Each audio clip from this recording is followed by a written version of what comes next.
And the very first thing we need to do is to put our vehicle into service mode. If you do not do this, you could end up causing damage to the electronic parking brake. That's this doodad right here. Basically, the rear calipers on these vehicles have a motor, and they are controlled by that motor, not regular brake pressure like with your pedal. And if you try to compress these pistons back into the calipers, you could end up damaging this motor and replacing them. So you need to put this vehicle into service mode. Don't worry, I have the steps for how to do it. And so the very first thing we need to do is put our vehicle to the on position without the engine running. So for those who don't know, that's you just press the start button 2 times without your foot on the brake pedal. You are now in the on function, and we're going to go ahead and put our electronic parking brake on.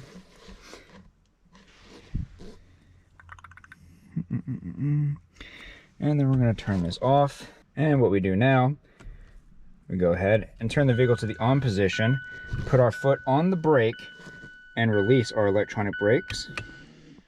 Switch immediately back over to our accelerator, pushing it all the way down, and then holding our electronic parking brake down while cycling the on button 3 times.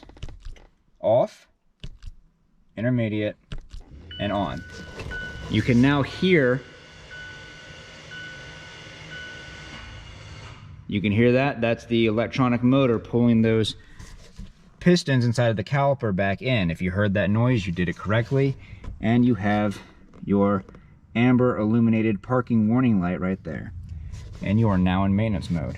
And once you've heard that, you've confirmed that it is in maintenance mode with that light, go ahead and turn your vehicle off and begin your repair. To get the vehicle out of maintenance mode, switch the ignition to on, depress the accelerator pedal all the way down, pull up on the electronic parking brake switch, and continue to hold up, and then push the start button 3 times within 5 seconds. So we can do that real quick. Go ahead and turn this to on, accelerator down, pulling up on the parking brake, and cycling this 3 times again.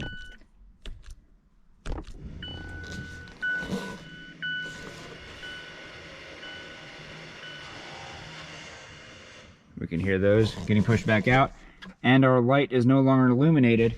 After we're done with that, go ahead and release the accelerator and the electronic power whatever button and cycle the vehicle off. And after that, go ahead and you should be good to drive.